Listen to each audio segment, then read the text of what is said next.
Hello વિદ્યાર્થી મિત્રો, કેમ છો બધા? ઓકે, મજામાં. સરસ. ચાલો વિદ્યાર્થી મિત્રો, સરસ્વતી શિશુકુંજ વગવાલા બોરસદમાં આપ સૌનું હાર્દિક સ્વાગત છે.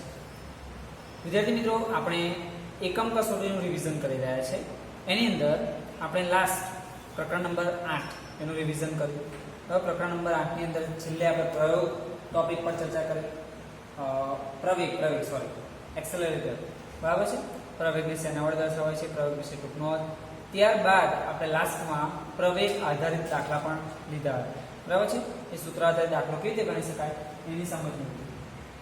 ત્યાર પછી આજના જે વિડીયો છે આપણે એની અંદર આપણે પ્રકરણ નંબર 14 અને પ્રકરણ નંબર 5 ની ચર્ચા કરવા જઈ રહ્યા છે. આપણે તમને જણાવ્યા મુજબ કે 3 રિવિઝન વિડીયો તમને મળશે, તો એની અંદર બને ત્યાં સુધી આપણે બધા જ કન્ટેન્ટને આવરી લેવાનો પ્રયત્ન કરેલો છે. વિદ્યાર્થી મિત્રો, હવે પ્રકરણ નંબર 14 ની શરૂઆત કરતા પહેલા પ્રકરણ નંબર 8 ની અંદર આપણે નાનકડા એક ટોપિકની ચર્ચા કરીએ, જેમાં છે કિલોમીટર પ્રતિ કલાકમાં કોઈ તમને એકમ આપેલો હોય અથવા કોઈ માપ આપેલું છે તો એને મીટર પ્રતિ સેકન્ડમાં કેવી રીતે કન્વર્ટ કરવું, અને મીટર પ્રતિ સેકન્ડમાં આપેલું હોય તો એને કિલોમીટર પ્રતિ કલાકમાં કેવી રીતે કન્વર્ટ કરવું એ આપણે શીખી લઈએ. એ ઓલરેડી આપણે અગાઉ ચર્ચા કરેલી છે. વર્કશીટની અંદર તમને સામાન્ય સૂત્ર પણ એનું સિમ્પલ આપેલું છે અને એ જ વસ્તુ આપણે ફરીથી અહીંયા રિપીટ કરી શીખીશું. ઓકે, કિલોમીટર પ્રતિ કલાકમાં જ્યારે તમને માપ આપેલું હોય, આ બે વસ્તુ ખાસ યાદ રાખવાનું છે મિત્રો, કે કિલોમીટર પ્રતિ કલાક એમાં તમને કોઈ માપ આપેલું છે અને તમારે એને મીટર પ્રતિ સેકન્ડમાં ફેરવવું છે. કિલોમીટર પ્રતિ કલાકમાંથી મીટર પ્રતિ સેકન્ડ m/s માં ફેરવવું છે, તો તમારે આપેલ રકમને 5/18 વડે ગુણવા, બરાબર. ત્યાર પછી એનાથી ઊંધું હોય એટલે કે કોઈ રકમ તમને આપી છે મીટર પ્રતિ સેકન્ડમાં અને એને તમારે કન્વર્ટ કરવી છે કિલોમીટર પ્રતિ કલાકમાં, તો મીટર પ્રતિ સેકન્ડમાંથી કિલોમીટર પ્રતિ કલાકમાં તમારે કન્વર્ટ કરવી હોય તો આને ઉલટાઈ નાખવાનું. તો શું કરવું પડે? 18/5 વડે ગુણવા. વિદ્યાર્થી મિત્રો, આ વસ્તુ તમને 1 માર્ક્સના પ્રશ્ન માટે ખૂબ જ કામમાં લાગશે અને ખૂબ જ અગત્યનું ગણીશ.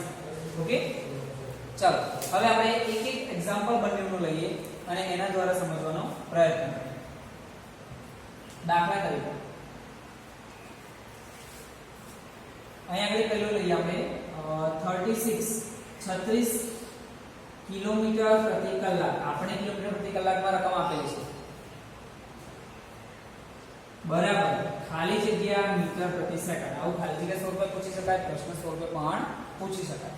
તો આને આપણે કન્વર્ટ કરવા છે તો ઇઝ ઇક્વલ ટુ આપણે કયા મુજબ કિલોમીટર પ્રતિ કલાકમાં જે રકમ છે એને કેટલા વડે ગુણવાના? 5/18 તો ગુણ્યા 5/18, બરાબર છે. તો આ બંનેમાં 18×36 કેટલું છે?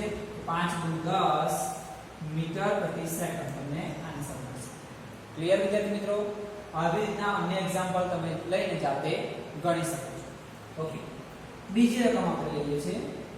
એની અંદર લઈએ છીએ આપણે ધારો કે કોઈ તમને આપ્યું છે કે 100 મીટર પ્રતિ સેકન્ડ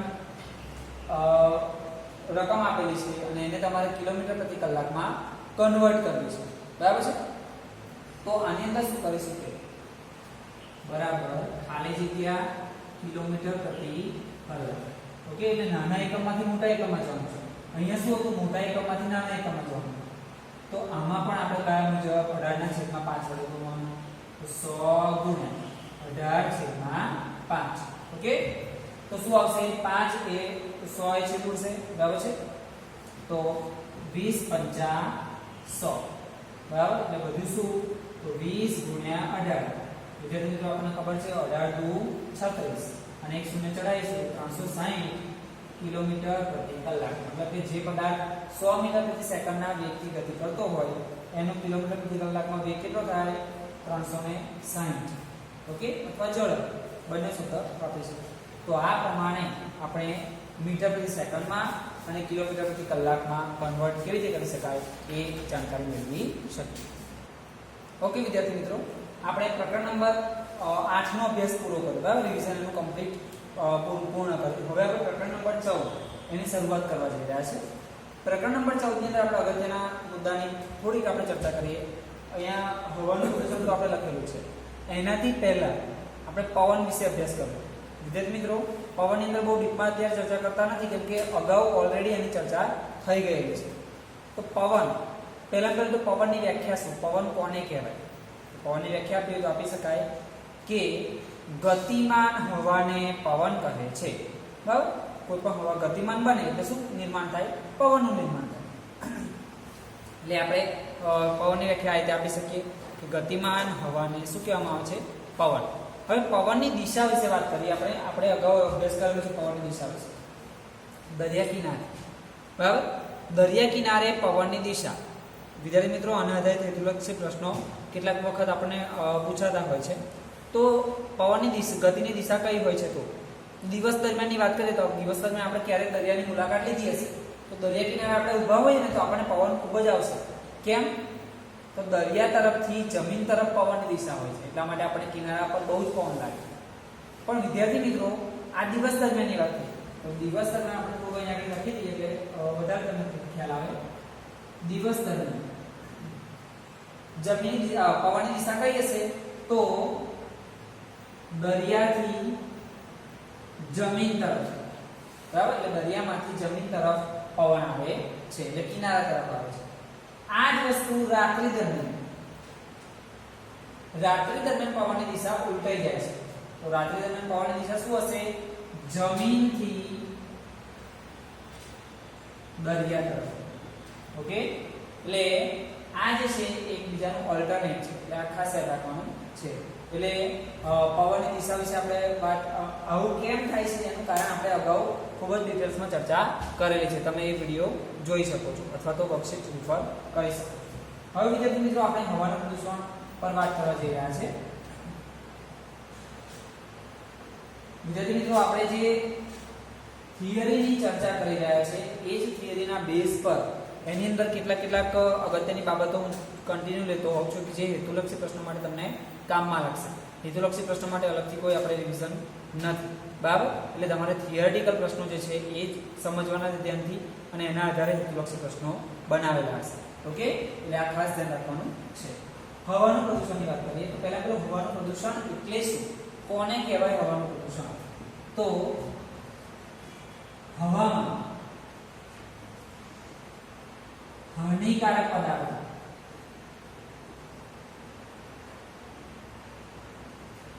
હવામાં હાનિકારક પદાર્થો ઉમેરાવાથી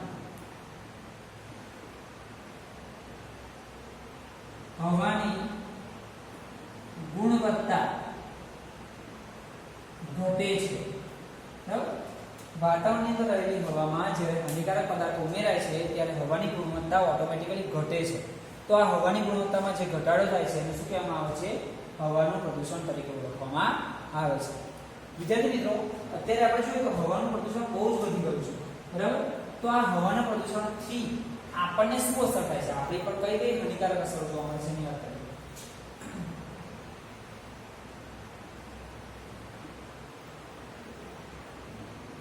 હવાના પ્રદૂષણની હાનિકારક અસરો, તો એની અંદર આપણે વાત કરીએ. પહેલામાં પહેલું તો વાતાવરણમાં CO2, બરાબર છે, carbon dioxide, SO2, sulphur dioxide, ત્યાર પછી નાઇટ્રોજનના કેટલાક ઓક્સાઇડ નું પ્રમાણ વધે છે.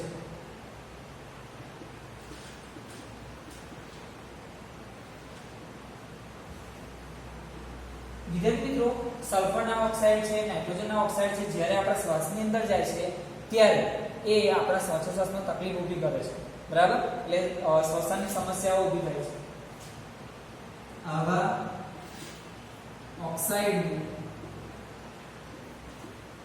પ્રમાણ વધતા શ્વસનની બીમારીઓ થાય છે.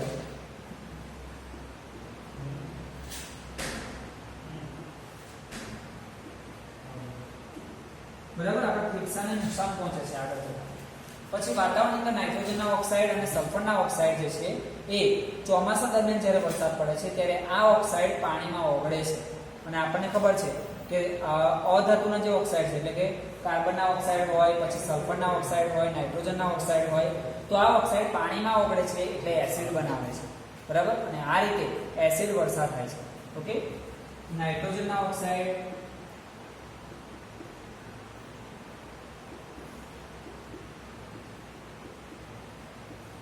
સલ્ફરના ઓક્સાઇડ,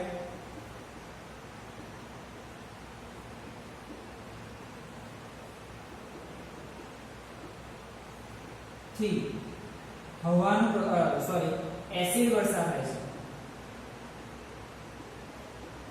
ઓકે, જ્યારે ચોમાસા દરમિયાન વરસાદ પડે છે ત્યારે વાતાવરણની અંદર ઓલરેડી આ ઓક્સાઇડ રહેલા હોય છે.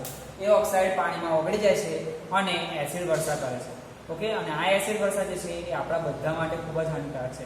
મિત્રો, એસિડ વર્ષા જ્યારે થાય છે ત્યારે સ્થાપત્ય કલાને નુકસાન પહોંચાડે છે.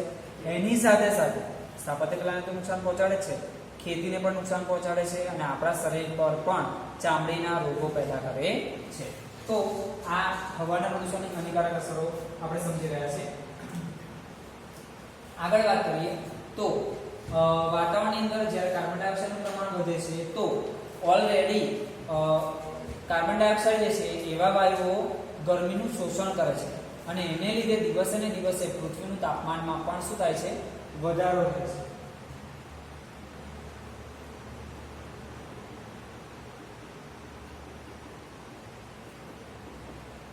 આ ઉપરાંત બીજું ગૌણ તરીકે લઈ શકાય, પણ એ રીઝન પણ આની અંદર અગત્યનું છે, એટલે હવાના પ્રદૂષણ માટે એને પણ ગણી શકાય જવાબદાર.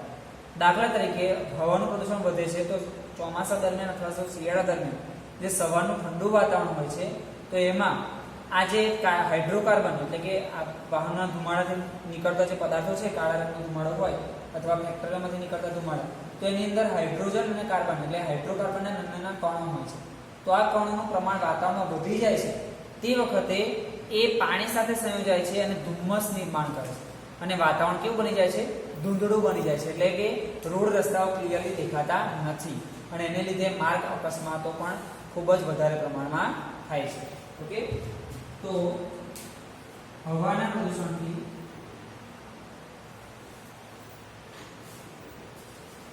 ધુમ્મસ થાય છે અને તેથી અકસ્માત નું પ્રમાણ વધે છે. બરાબર છે? એટલે ધીમે ધીમે અકસ્માત માં પણ વધારો થાય છે. તો આ બધા જ કારણો જે છે એ હવાના પ્રદૂષણની હાનિકારક અસરો છે. ઓકે, તો વિદ્યાર્થી મિત્રો, હવાના પ્રદૂષણ એટલે શું અને એની હાનિકારક અસરો કઈ કઈ હોઈ શકે, આ સિવાય પણ આપણે અગાઉ પણ તમને વર્કશીટમાં આપેલી છે એ જે બાકી રહેતી હોય એ પણ હાનિકારક અસરો તમે લખી શકો છો. ઓકે, વિદ્યાર્થી મિત્રો, હવાના પ્રદૂષણની હાનિકારક અસરો જોઈએ. હવે આગળનો આપણો ટોપિક જે છે એ છે પાણીનું મહત્વ. બરાબર છે? પાણીના પ્રદૂષણ વિશે અગાઉ આપણે ચર્ચા કરેલી છે, તેમ છતાં થોડુંક આપણે એનું ઓવરવ્યૂ લઈ લઈએ. પાણીનું પ્રદૂષણ એટલે શું? તો જેમ હવાની અંદર જ્યારે હાનિકારક પદાર્થો ઉમેરાય છે તો હવાનું પ્રદૂષણ થાય છે, તેવી જ રીતે પાણીમાં જ્યારે હાનિકારક પદાર્થો ઉમેરાય છે ત્યારે એ જે પાણી છે એ પીવાલાયક રહેતું નથી અથવા તો વપરાશ યોગ્ય રહેતું નથી.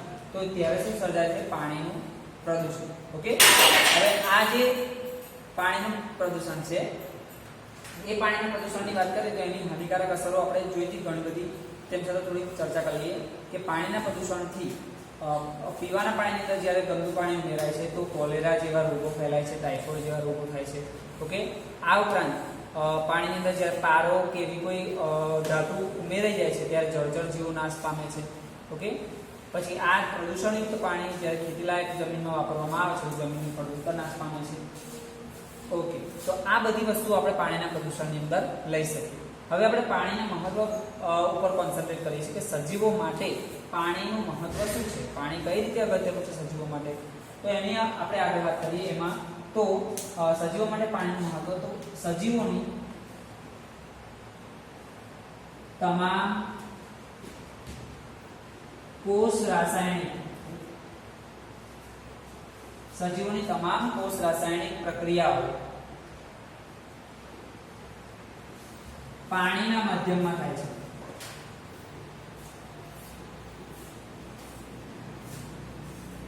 સજીવોના શરીરની અંદર થતી તમામ કોષ રાસાયણિક પ્રક્રિયાઓ એ પાણીના માધ્યમમાં થાય છે. આમ કહીએ તો સજીવના રુધિરની અંદર મોટા ભાગે મહદઅંશે શું હોય છે? પાણી હોય છે. રુધિરમાં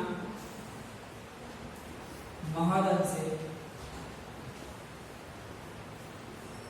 પાણી રહેલું છે.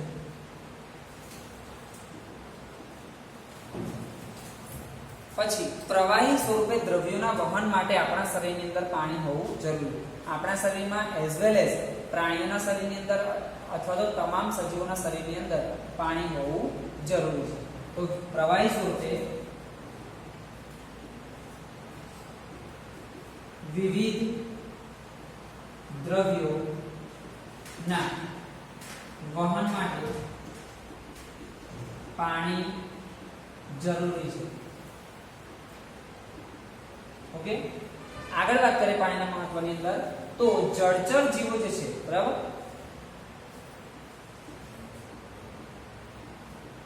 ના જીવન માટે જળચર જીવોનું જીવન ટકાવી રાખવા માટે પણ પાણી ખૂબ જ અગત્યનું છે. જળચર જીવોના જીવન ટકાવી રાખવા માટે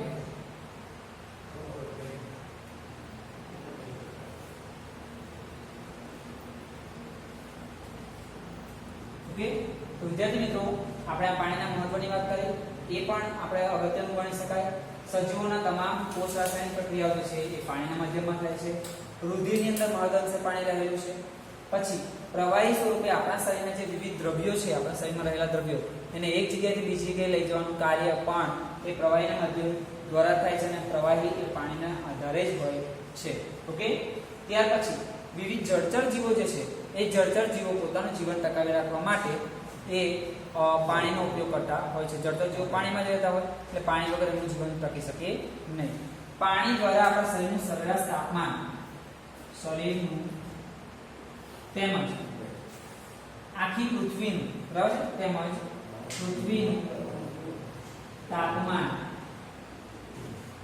જળવાઈ રહે છે. બરાબર, તો વિદ્યાર્થી મિત્રો આપણે આ પ્રમાણે પાણીના પાણીના મહત્વ વિશે અભ્યાસ કરી શકીએ. સ્ટાર્ટ. વિદ્યાર્થી મિત્રો ભૂમિ નિર્માણના પરિબળોની આગળ ચર્ચા કરીએ આપણે. તો ભૂમિ નિર્માણ માટે અગત્યના પરિબળો કયા કયા છે? તો બે પ્રકાર છે. આપણે જોયા હતા કે ભૂમિ નિર્માણ માટે બે અગત્યના પ્રકારોના પરિબળો છે. એમાં એક છે અજૈવિક અને બીજા છે જૈવિક. અજૈવિક પરિબળો અને જૈવિક પરિબળો, આ બે પ્રકાર છે એની અંદર. તેમાં પહેલી વાત કરીએ આપણે અજૈવિક પરિબળો વિશે. તો ભૂમિ નિર્માણ માટેના અજૈવિક પરિબળો કયા કયા છે તે. તેમાં પહેલું જ પરિબળ છે સૂર્ય. વિદ્યાર્થી મિત્રો સૂર્ય ઊર્જા દ્વારા અથવા સૂર્યના ગરમીને લીધે ભૂમિનું નિર્માણ કેવી રીતે થાય છે? તો આપણે અગાઉ ચર્ચા કરેલી છે કે સૂર્ય જે છે એ જમીનને તપાવે છે, બરાબર. ખડકો છે, પથ્થરો છે, એ સૂર્યની ગરમીથી તપે છે એટલે એનું વિસ્તરણ થાય છે. કોઈ પણ વસ્તુ ગરમ થાય એટલે એનું શું થાય? વિસ્તરણ થાય. અને સૂર્યની ગરમી રાત્રિ દરમિયાન નથી હોતી ત્યારે એનું સંકોચન થાય છે. વારંવાર વિસ્તરણ અને સંકોચન થવાને કારણે આ જે પથ્થરો છે અથવા તો જમીનના જે ભાગ છે એમાં તિરાડો પડી જાય છે અને એ તિરાડોમાંથી ટુકડાઓ છૂટા પડી જાય છે, બરાબર. તો સૂર્યની ગરમીને લીધે ખડકો અને જમીનમાં તિરાડ પડે છે. તિરાડો પડે છે, તેમાંથી નાના ટુકડામાં એ જે તિરાડો પડે છે એનાથી નાના ટુકડામાં વિભાજન થાય છે અને આ દ્વારા ભૂમિનું નિર્માણ થાય છે, બરાબર છે. સૂર્યની ગરમીથી શું થાય? જમીન અને ખડકો પહોળા થાય, સંકોચન થાય, પહોળા થાય, સંકોચન થાય. વારંવાર આવું થવાને કારણે એ ટુકડા છૂટા પડી જાય અને એનું નાના ટુકડામાં રૂપાંતર થઈ જાય અને આ પ્રમાણે સૂર્ય વડે ભૂમિનું નિર્માણ થાય છે. બીજું અજૈવિક પરિબળ છે એ છે પાણી. તો જમીનમાં જ્યારે તિરાડો પડેલી હોય અને વરસાદ પડે છે અથવા તો વહેતું પાણી હોય તો આ પાણી પોતાના તેજ પ્રવાહની અંદર આ તિરાડોમાં પાણી ઘૂસે છે અને એને ટુકડામાં વિભાજિત કરી દે છે, બરાબર. તો પાણીનો તીવ્ર પ્રવાહ ખડકોને નાના ટુકડામાં વિભાજિત કરે છે.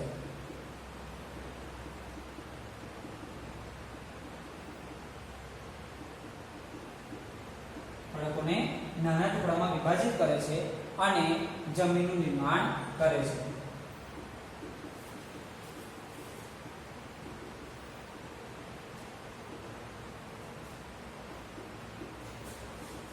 ઓકે.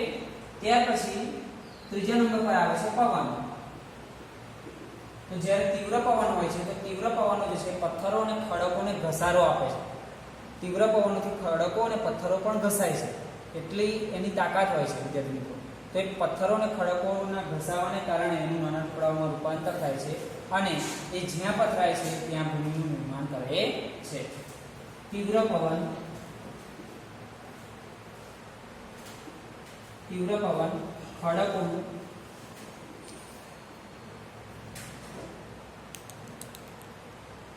ખડકોનું નાના ટુકડામાં વિભાજન કરે છે અને આ જે ખડકો છે એના દ્વારા પછી ટુકડાઓમાં વિભાજન થયા પછી શું બને છે?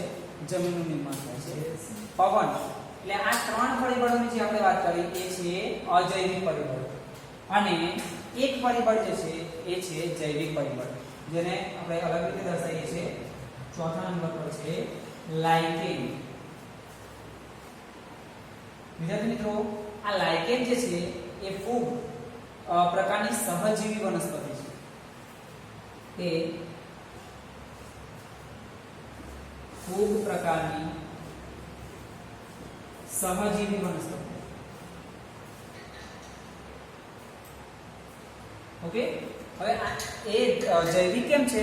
તો એ લીલ અને ફૂગ આ બંનેનું કોમ્બિનેશન છે. સહજીવી વનસ્પતિ, લીલ અને ફૂગ પ્રકારની એ સહજીવી વનસ્પતિ છે. અને આ જે લાઇકેન છે એ લાઇકેન એ સજીવ છે એટલા માટે એને જૈવિક પરિબળમાં લીધેલી છે. પણ લાઇકેન જ્યારે વૃદ્ધિ પામે છે ત્યારે તે વૃદ્ધિ પામે ત્યારે કેટલાક દ્રવ્યો ઉત્સર્જિત કરે છે.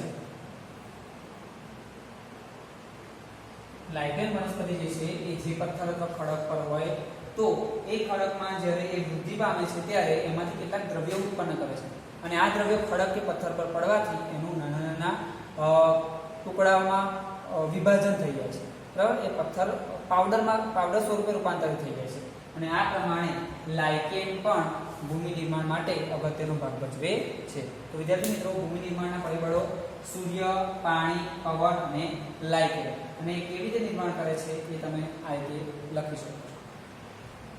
વિદ્યાર્થી મિત્રો, ભૂમિ નિર્માણના પરિબળોનો અભ્યાસ કર્યો આપણે. હવે આપણે જે ચેપ્ટર દરમિયાન 3 અલગ અલગ ચક્રોનો અભ્યાસ કર્યો હતો એમાંથી આપણે અત્યારે ઓક્સિજન ચક્રનો અભ્યાસ કરીએ છીએ. હવે આ ઓક્સિજન ચક્ર જે છે, પહેલાં તો ઓક્સિજન, નાઇટ્રોજન, કાર્બન ડાયોક્સાઇડ વગેરે જેવા વાયુઓની આપણે ચર્ચા કરીએ છીએ. તો વાતાવરણમાં એનું પ્રમાણ કેટલું છે એ પહેલા જાણી લઈએ. નાઇટ્રોજન જે છે એ નાઇટ્રોજન સૌથી વધારે પ્રમાણમાં રહેલો છે. વાતાવરણની અંદર નાઇટ્રોજનનું પ્રમાણ 78% એટલે કે 78% નાઇટ્રોજન રહેલું છે. વાતાવરણમાં કેટલું નાઇટ્રોજન છે? તો 78%.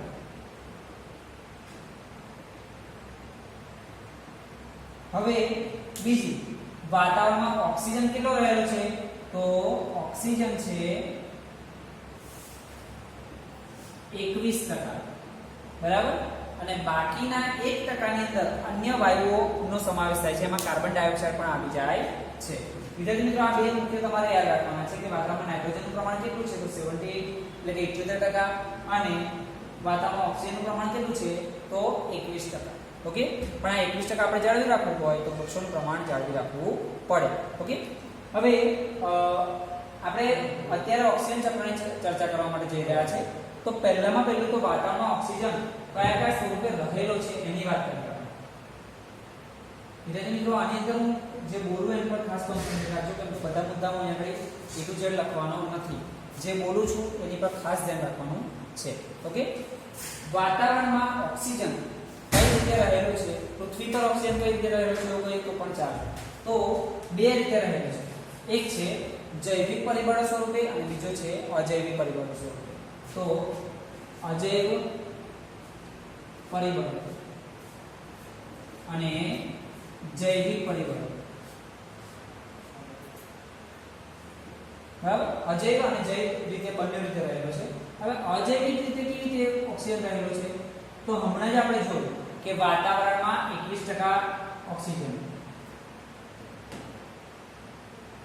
21% ઓક્સિજન. ઓકે, તો એ વાતાવરણની અંદર રહેલો ઓક્સિજન નું પ્રમાણ જે છે એ અજૈવિક પરિબળોમાં ગણાશે. પછી પૃથ્વીના પોપડાની અંદર સિલિકેટ સ્વરૂપે, બરાબર, એટલે ખડકો એની અંદર રેતીનું જે પ્રમાણ હોય છે એમાં પણ સિલિકોન ડાયોક્સાઇડ જેને આપણે કહીએ છીએ તો એમાં પણ ઓક્સિજન રહેલો છે. પછી આ જે બધી વસ્તુઓ છે, પછી ધાતુ ખનિજો એની અંદર પણ ઓક્સિજન રહેલો છે. વગેરે સ્વરૂપની અંદર ઓક્સિજન જે છે એના ઓક્સાઇડ સ્વરૂપે રહેલો હોય છે. તો ધાતુ ખનિજોમાં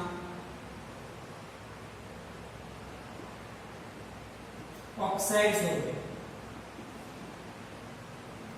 સ્વરૂપે શું રહેલું છે? ઓક્સિજન રહેલો છે. હવે જૈવિક પરિબળો તરીકે ઓક્સિજન કેવી રીતે છે તો એની અંદર વાત કરીએ તો આપણા શરીરની અંદર રહેલા વિટામિન્સ, લિપિડ, પ્રોટીન, બરાબર છે, આ જેને આપણે ખનિજ ક્ષારો કહીએ છીએ તે વગેરે સ્વરૂપે શું રહેલું છે? ઓક્સિજન. તો આની અંદર પણ ઓક્સિજન એ મહત્વનો ભાગ ભજવે છે. તો આમ પૃથ્વી પર ઓક્સિજનનું અસ્તિત્વ કેવી રીતે છે? અજૈવિક અને જૈવિક રીતે બંને રીતે અસ્તિત્વ આ પ્રમાણે દર્શાવ્યું પ્રમાણે છે. હવે આગળ વાત કરીએ ઓક્સિજન ચક્રની અંદર આપણે આકૃતિ જે છે એ આકૃતિનો પણ અભ્યાસ કરીએ છીએ, પણ એ પહેલા આપણે શું લખવાનું છે થિયરિટિકલી ખાસ ધ્યાન રાખવાનું વિદ્યાર્થી મિત્રો. પહેલા આપણે લખીશું કે પૃથ્વી પર ઓક્સિજનનું અસ્તિત્વ કેવી રીતે છે તેમાં આ મુદ્દા આવરી લઈશું. પછી ઓક્સિજનનો ઉપયોગ કરતી ક્રિયાઓ એ દર્શાવવાની છે. 3 ક્રિયાઓ ઓક્સિજનનો ઉપયોગ કરતી ક્રિયાઓ છે. એમાં આપણે લખીશું O2 નો ઉપયોગ કરતી ક્રિયાઓ,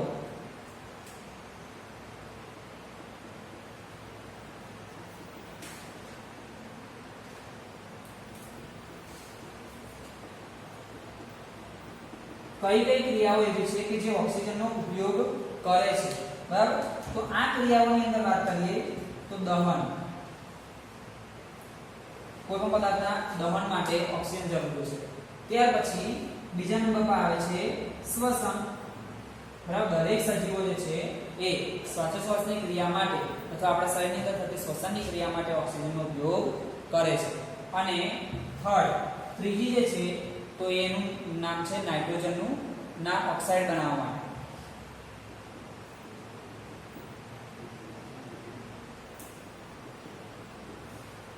નાઇટ્રોજનના ઓક્સાઇડ બનાવવા માટે એ O2 નો ઉપયોગ કરે છે. એટલે વાતાવરણની અંદર 3 રીતે નાઇટ્રોજન વપરાય છે.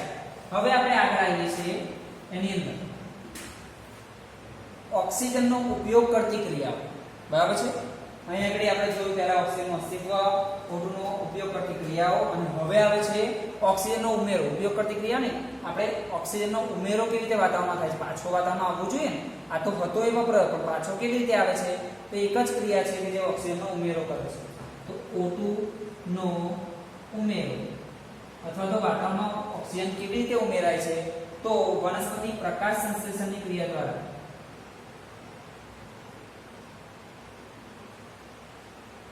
વનસ્પતિ સૂર્યપ્રકાશની હાજરીમાં શું કરે છે? પ્રકાશ સંશ્લેષણની ક્રિયા કરે છે, અને આ પ્રકાશ સંશ્લેષણની ક્રિયા દ્વારા એ વાતાવરણમાં પાછો ઓક્સિજન ઉમેરે છે. તો આ પ્રમાણે ઓક્સિજનનું ચક્ર આખું ચાલ્યા કરે છે. અહીં આગળ આકૃતિ તમને દર્શાવેલી છે જેના દ્વારા તમે સમજી શકો છો. વાતાવરણમાં ક્યાં વપરાય છે? તો શ્વસનમાં વપરાય છે. બરાબર, શ્વસનમાંથી એમાંથી એ પાણી સ્વરૂપે પણ રહેલો છે. બરાબર છે, પછી એ જે પાણી છે એ પાણીનો ઉપયોગ ક્યાં થાય છે? તો પ્રકાશ સંશ્લેષણની ક્રિયામાં. અને પ્રકાશ સંશ્લેષણની ક્રિયા દ્વારા વાતાવરણમાં પાછો ઓક્સિજન જાય છે.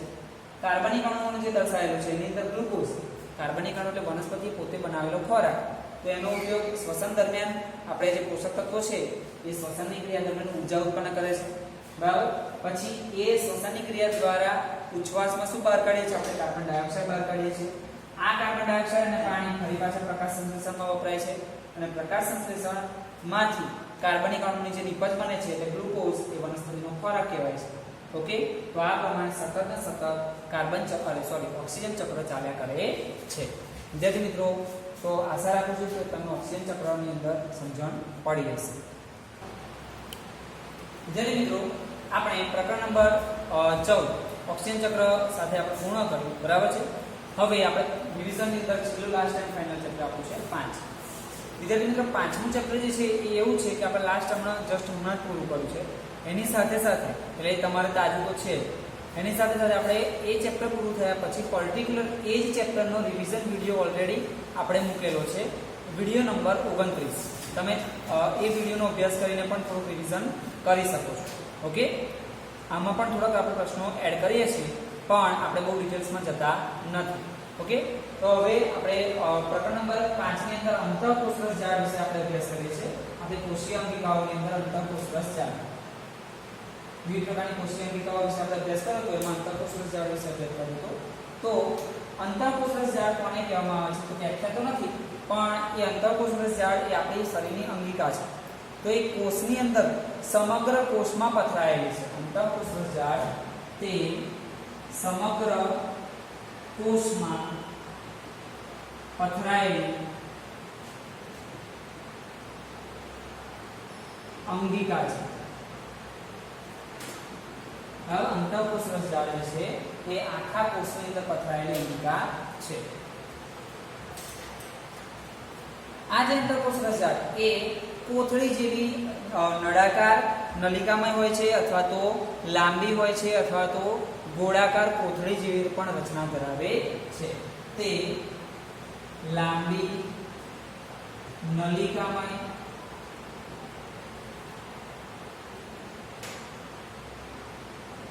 ગોળાકાર કોથળી જેવી રચના ધરાવે છે. બરાબર, એ શું થયું? અંતઃકોષરસ જાળની વાત કરીએ એની રચના વિશે. હવે આ અંતઃકોષરસ જાળ જે છે એ અંતઃકોષરસ જાળ એવો શબ્દ એટલા માટે આપણે કીધું જાળી જેવી રચના ધરાવે છે. એની રચના કેવી છે? જાળી જેવી હોય છે. હવે એના પ્રકારો વિશે વાત કરીએ. અંતઃકોષરસ જાળના પ્રકાર, તો એના પ્રકારોની અંદર બે મુખ્ય પ્રકારમાં વહેંચવામાં આવે છે. એમાં પહેલો પ્રકાર છે ખરબચડી અંતઃકોષરસ જાળ. ખરબચડી અથવા તો કણિકામય કહેવામાં આવે છે. ખરબચડી અંતઃકોષરસ જાળ અથવા તો કણિકામય અંતઃકોષરસ જાળ. અને આ બાજુ લીસી અંતઃકોષરસ જાળ. બરાબર, તો આ બે પ્રકારમાં અંતઃકોષરસ જાળને વહેંચવામાં આવે છે. એક છે ખરબચડી અંતઃકોષરસ જાળ, બીજી છે લીસી અંતઃકોષરસ જાળ. હવે ખરબચડી અંતઃકોષરસ જાળ જે છે કણિકામય, તો આને એ અગત્યનો ભાગ ભજવે છે આપણા શરીરની અંદર.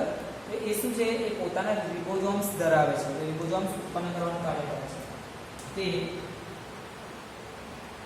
રિબોઝોમ્સ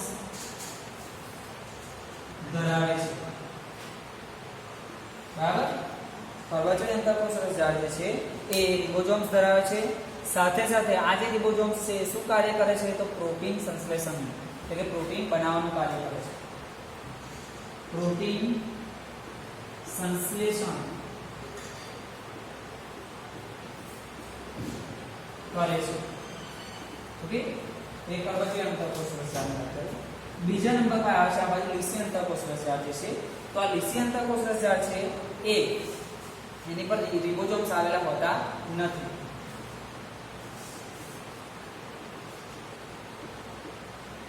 રિબોઝોમ્સ એની પર આવેલા હોતા નથી. અને એ શું કાર્ય કરે છે? તો લિપિડ, બરાબર છે, લિપિડ તથા સ્ટીરોઇડનું નિર્માણ કરે છે. એ દ્રવ્યો છે આપણા શરીરમાં રહેલા. લિપિડ તથા સ્ટીરોઇડ નું નિર્માણ કરે છે। તો વિદ્યાર્થી મિત્રો આ થઈ ગઈ વાત અંતઃકોષ રસજાળના પ્રકારની। હવે અંતઃકોષ રસજાળના કાર્યો જે આપણો ત્રીજો ભાગ છે। આ પ્રશ્ન 3 અલગ અલગ ભાગમાં વહેંચાયેલો છે અને આ જે પ્રશ્ન છે એ રિઝલ્ટ્સમાં મતલબ કે મુદ્દાસર ઉત્તરોની અંદર પણ પૂછી શકાય, હેતુલક્ષી પ્રશ્નો આમાંથી નીકળી શકે કે કઈ અંગિકા એ રિબોઝોમ્સ ધરાવે છે, તો ખરબચડી અંતઃકોષ રસજાળ। ઓકે, તો આ પ્રમાણે તમે એનો આન્સર લખી શકો। ઓકે, પછી આપણે આગળ વાત કરીએ છીએ એના કાર્યો વિશે। કાર્યોની અંદર કોષ કેન્દ્ર અને કોષ રસ એની વચ્ચે વહન માટેનો એક માર્ગ પૂરો પાડે છે। કોષ કેન્દ્ર કોષ રસ વચ્ચે વહન માર્ગ પૂરો પાડે છે। ઓકે, આ કાર્યો છે અંતઃકોષ રસજાળ। કોષ કેન્દ્ર અને કોષ રસ વચ્ચે વહન માર્ગ પૂરો પાડે છે। નંબર 2, કોષના દ્રવ્યો માટે કોષ માટે ખૂબ જ જરૂરી એવું શું શેનું નિર્માણ કરે છે, તો પ્રોટીનનું નિર્માણ કરે છે। કોષ માટે જરૂરી પ્રોટીન બનાવે છે અથવા તો પ્રોટીનનું નિર્માણ કરે છે। યકૃત કોષો, બરાબર, પૃષ્ઠવંશીઓ જે છે એટલે કે કરોડરજ્જુ ધરાવતા સજીવો, તો આ પૃષ્ઠવંશીઓના શરીરની અંદર જે ઉત્પન્ન થતા ઝેરી દ્રવ્યો છે, વિષારી દ્રવ્યો, પૃષ્ઠવંશીઓ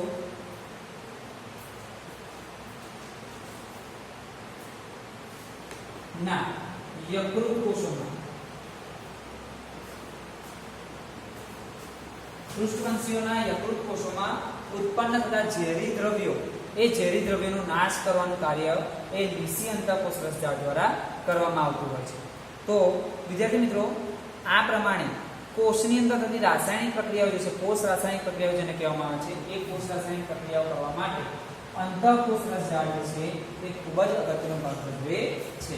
તો અંતઃકોષ રસજાળની અંદર આપણે એની રચના વિશે લખી શકીએ, બરાબર છે, એના પ્રકાર વિશે લખી શકીએ અને એના કાર્યો વિશે લખી શકીએ।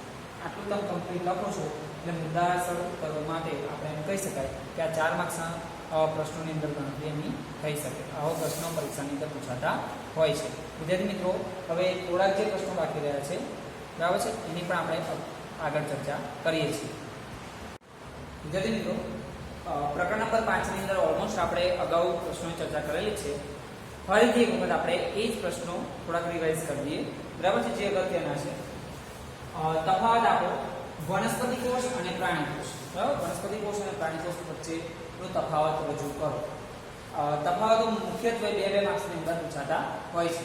ઓકે, તો પહેલા તો વનસ્પતિ કોષની વાત કરીએ તો વનસ્પતિ કોષ જે છે એ કોષ દિવાલ ધરાવે છે।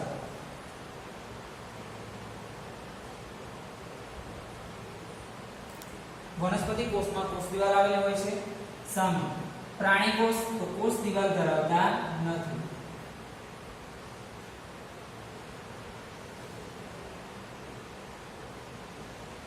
વનસ્પતિ કોષમાં કોષ દિવાલ હોય છે, પ્રાણી કોષમાં કોષ દિવાલ હોતી નથી।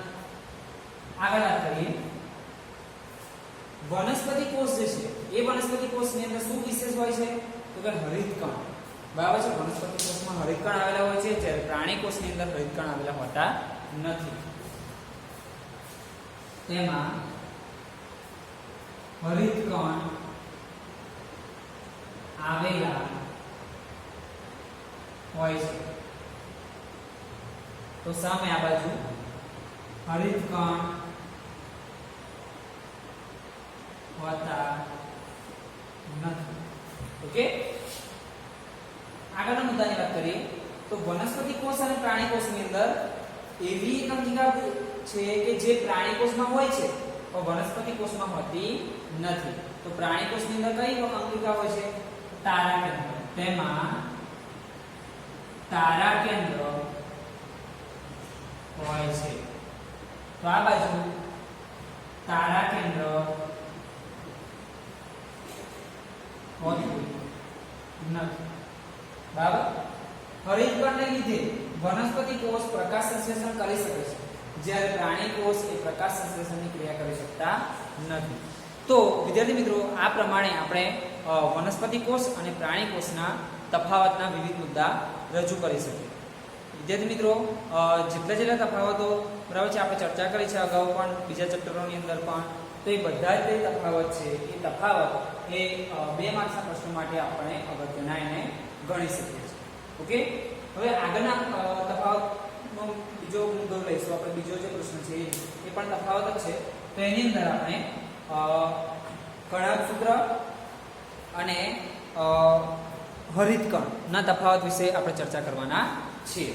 બરાબર છે? તો કણક સૂત્ર અને હરિતકણના તફાવત વિશે આપણે ચર્ચા કરીશું. વિદ્યાર્થી મિત્રો, આપણે અન્ય એક તફાવત જોઈએ છે. એની અંદર કણક સૂત્ર અને હરિતકણ વિશે વાત કરીશું.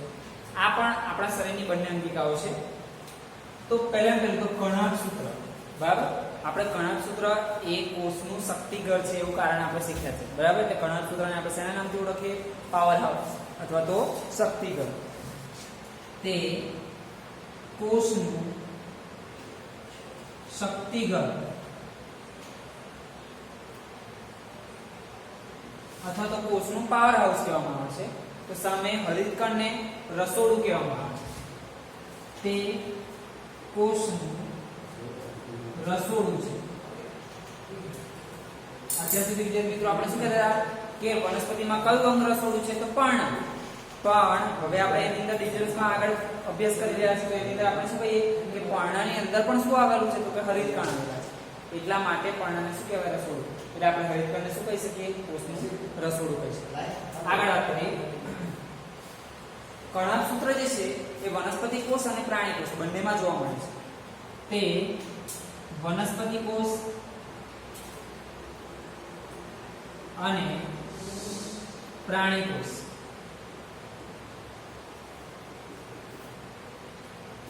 બંનેમાં જોવા મળે છે. સામે હરિતકણ જે છે એ ફક્ત વનસ્પતિ કોષ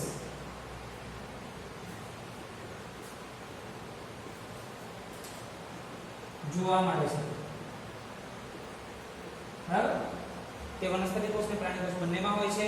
આ ફક્ત વનસ્પતિ કોષમાં જોવા મળે છે. હવે હરિતકણ અને એની અંદર વાત કરીએ આગળ.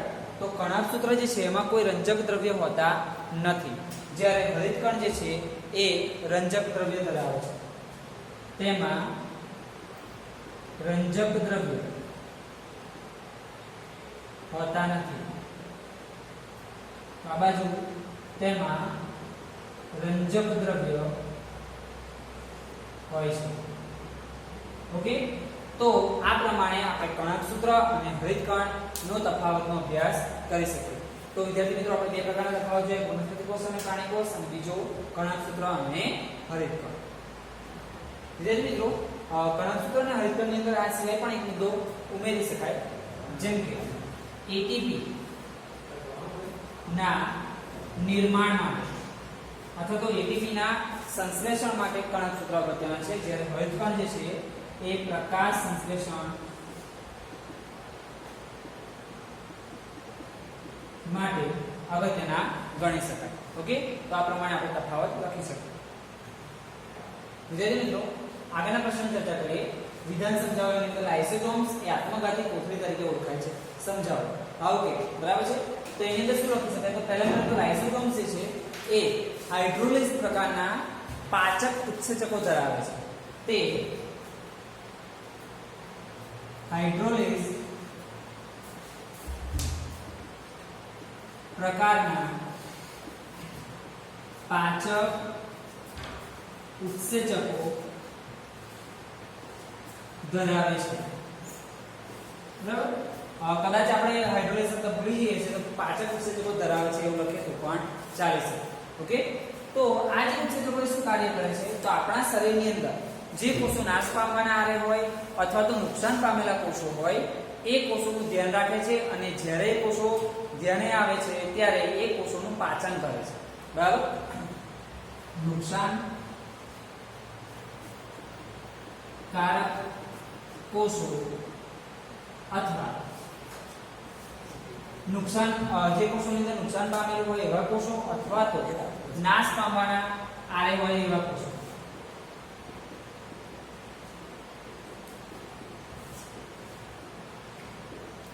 નાશ પામવાના આરે હોય તેવા કોષો નો નાશ કરે છે. એટલે કે આવા કોષોનું લાઇસોસોમ્સ ની અંદર આવેલા હાઇડ્રોલિઝ પ્રકારના જે ઉત્સેચકો છે એ પાચન કરી નાખે છે અથવા તો નાશ કરી નાખે છે. ઓકે, અને અંતે પોતે પણ નાશ પામે છે અથવા તો પોતાનું અસ્તિત્વ પૂરું કરી નાખે છે. એટલા માટે લાઇસોસોમ્સ પોતે જ પોતાની અંગિકાઓનો નાશ કરતું હોવાથી આપણે એમ કહી શકીએ કે તે આત્મઘાતી કોથળી તરીકે આપણે એને ઓળખી શકીએ. ઓકે, એટલે આ પ્રમાણે આપણે આ વિધાન સમજાવી શકીએ. વિદ્યાર્થી મિત્રો, આગળનું કારણ છે કે કણાસૂત્રને કોષનું પાવર હાઉસ કહે છે. સમજાવો. હવે આવું પૂછાય તો એની અંદર આપણે કોષને કણાસૂત્રને કેમ પાવર હાઉસ તરીકે ઓળખવામાં આવે છે? તો આપણા શરીરની અંદર જે કોષ રાસાયણિક પ્રક્રિયાઓ થાય છે અથવા તો શરીરને જેટલી પણ એનર્જીની જરૂર પડે છે તો બધી ઉર્જા ઉત્પન્ન કરવાનું કાર્ય એ કણાસૂત્રમાં થાય છે. બરાબર છે? એટલે કણાસૂત્ર શું કરે છે? તો ચયાપચયથી ઉર્જા ઉત્પન્ન કરે છે. બરાબર? અને આ ઉર્જા જે છે કણાસૂત્રમાં આવેલા એટીપી ની અંદર એડિનોસાઇન ટ્રાઇફોસ્ફેટ, બરાબર, એટીપી માં ઉર્જાનો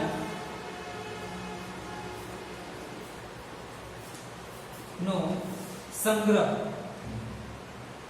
થાય છે. બરાબર છે? આ એટીપી ક્યાં આવેલું છે? તો કણાસૂત્રની અંદર. કણાસૂત્રમાં આવેલા એટીપી માં ઉર્જાનો સંગ્રહ થાય છે. એટલા માટે આપણે એમ કહી શકીએ કે કણાસૂત્રને કોષનું પાવર હાઉસ તરીકે ઓળખવામાં આવે છે. બરાબર? એટલે આ પ્રમાણે આ બંને વિધાનો આપણે સમજાવી શકીએ. વિદ્યાર્થી મિત્રો, પ્રકરણ નંબર 5 ની આપણે વિશેષમાં અગાઉ ઘણી બધી ચર્ચા કરેલી છે. એની વર્કશીટ પણ તમને પ્રોવાઈડ કરવામાં આવી છે. તો એના આધારે 3 માર્ક્સના પ્રશ્નો, 4 માર્ક્સના પ્રશ્નો અને 2 માર્ક્સના પ્રશ્નો તમારે રિફર કરવાના છે. વર્કશીટ પણ બધી વાંચવાની છે. અગાઉ ચલાવેલી વિડીયો પણ તમારે જોવાની છે. અને એના આધારે સંપૂર્ણ યુનિટ ટેસ્ટની તૈયારી તમારે કરવાની રહેશે. આવનારા યુનિટ ટેસ્ટ માટે તમને સૌને શુભેચ્છાઓ. બરાબર છે? Wish you best of luck.